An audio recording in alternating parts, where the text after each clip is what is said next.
Howdy, folks. This is Carlin Freiberger, a leadership specialist with the San Antonio Independent School District's Gifted and Talented Department.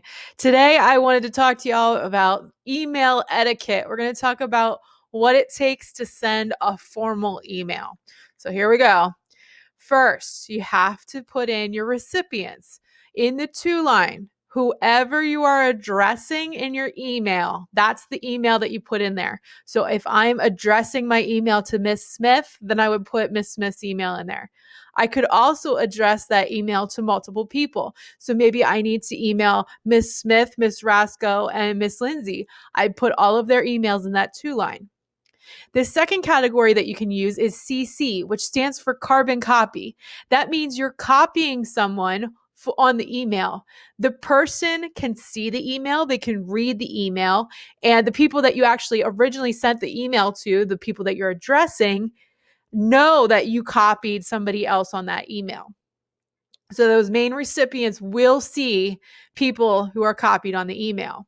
The third category should be used very rarely and only in certain circumstances, but I'm going to tell you about it anyway. It's called BCC, or blind carbon copy. Again, this is optional. This isn't necessary like the to line is, but you're going to put in addresses of people whom you want to share the email with. It's not people that are being addressed in the email. And when you blind carbon copy someone, you're making it so that everyone else who gets the email can't see the blind carbon copied people.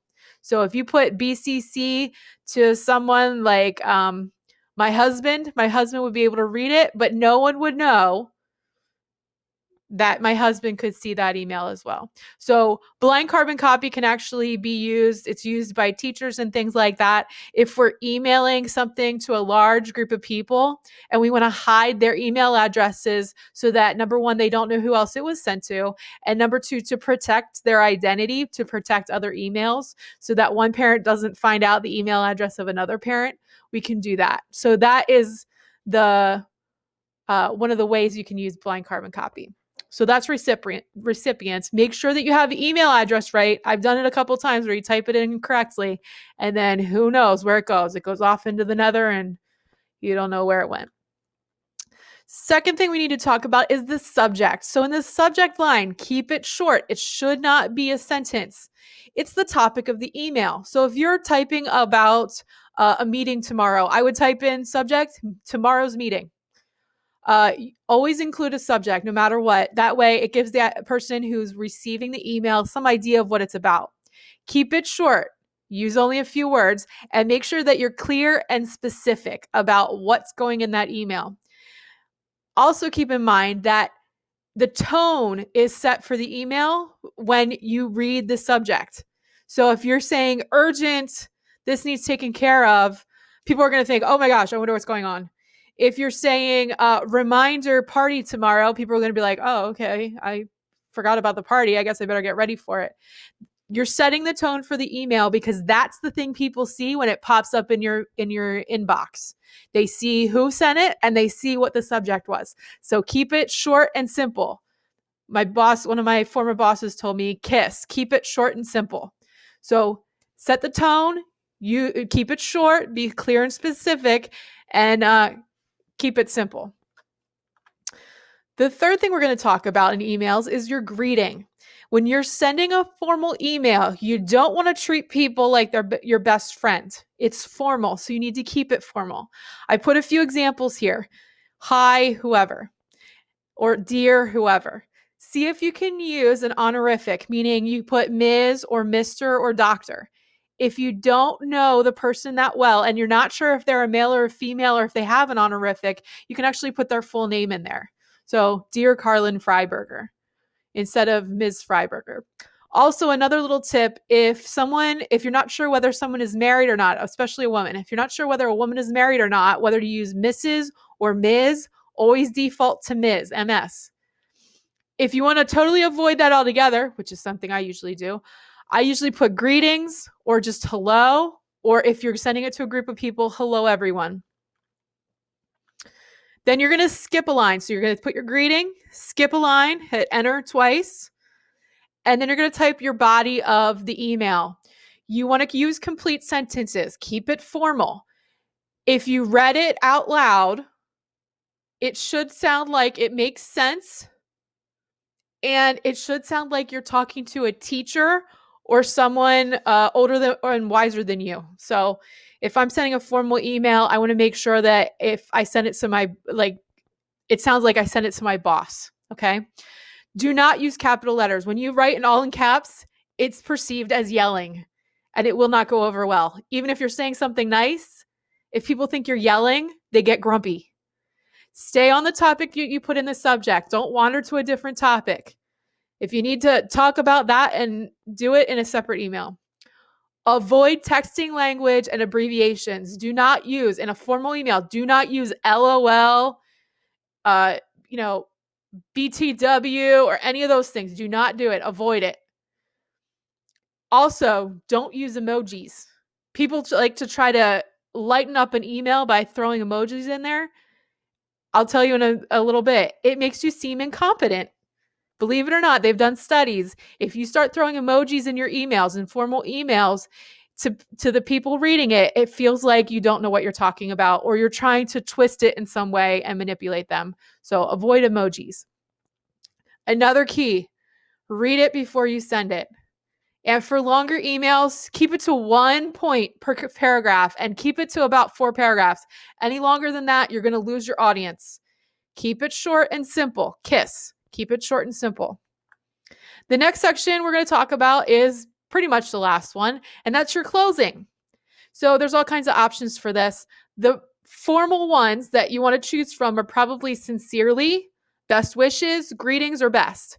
So after you type your body, you're going to hit enter 2 times, so skip a line, put your closing, whatever you choose, and then skip another line and put your signature.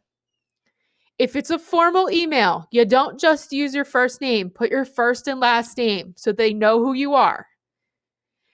Underneath that, you can actually add additional contact information. They're going to see your email address, so you don't need to include that. Some people do, but you don't need to. Other contact information that you could include, if it's appropriate, is your phone number or your address. And if you have some kind of title, like you're the coordinator of gifted services, which I'm not, by the way, but if you were, you could put that underneath your name so that people would know, like, what authority level you have. All right, last part, stop. Before you hit send, proof your email. Again, avoid emojis. It makes you seem incompetent. Check for spelling and grammar. If your computer is telling you something is misspelled, right click on that sucker and fix it. Look at grammar. Does it make sense? Read the email out loud. Then you can hear it. Some people need to hear it. I do that. If I'm sending a really delicate email, like I'm not sure, I will read it out loud. And if you read it to someone else, they can give you feedback too. Make sure that you stayed on topic. Make sure that you addressed the purpose of the email. If you didn't, go back and rewrite. Think about where your email could end up. You realize that emails are forwarded and shared all the time, even screenshots on phones and stuff like that. If it was shared, would you be embarrassed? If the answer is yes, don't hit send, rewrite. And if you're angry, don't hit send. Stop, let it sit for maybe a couple minutes, a day or two, come back to it and reread it. You don't want people to be really upset with you because they misread your email. Be nice, especially in formal emails. If you're requesting action as a follow-up to your message, like if I want my superior, my boss, to email me back within the next couple of days, just say, hey, please email, not hey, don't say hey in your email, but put in there, if you could respond back in a few days, that would be great. But make sure you state it nicely, like, hey, email me back. That's not nice. Be nice, be formal. And the last thing I want to tell you, avoid humor if you can, unless you know the recipient really, really well. If you don't have a personal relationship with the recipient, do not use humor because humor can be misinterpreted. Last thing, your challenge for this week. You're going to email me, Mrs. Freiberger. There's my email. And you're going to carbon copy Miss Rasco. Okay? Her email's there. So you're going to have to use the CC line. And then in the email, I want you to share at least one thing you're grateful for. Okay. You can tell me whatever you want about it. Use proper email etiquette. This is a formal email. Even if we're besties, keep this one formal. Use an appropriate subject, an appropriate greeting, an appropriate closing, and make sure you have your signature on there. And make sure you keep your message on topic.